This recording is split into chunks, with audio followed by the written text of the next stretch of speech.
Friends, ఎలా ఉన్నారు? ఇవాళ ఫిష్ ఫ్రై తయారు చేస్తున్నాను.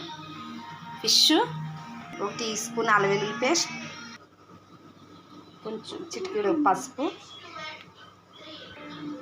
1 teaspoon salt, 1 teaspoon ధనియాల పొడి, ఒక 1/2 టీ స్పూన్ జీలకర్ర పొడి,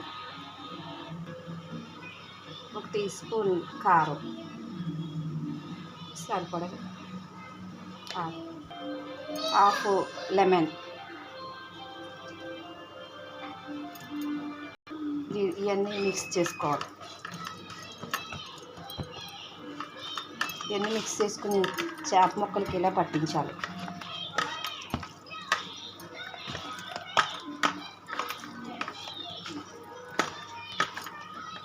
ఇలా పట్టించిన చేప ముక్కలు ఒక 30 మినిట్స్ పక్కన పెట్టుకోవాలి. ఇందాక చేప ముక్కలు కలుపుకొని పక్కన పెట్టుకున్నాం కదా, అవి కొంచెం ఆయిల్ వేసుకొని ఇలా ఫ్రై చేసుకోవాలి.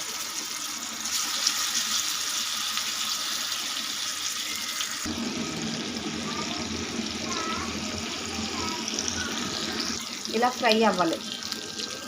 చేప ముక్కలు ఇలా ఫ్రై అయినాయి కదా, దీంట్లో కొంచెం కొత్తిమీర వేసుకోవాలి. ఇలా ఫ్రై అయిపోయాక fish fry ready. Bye friends. నాకు ఛానల్ నచ్చితే లైక్ చేయండి, బెల్ ఐకాన్ పెట్టండి, కామెంట్స్ పెట్టండి. Bye friends.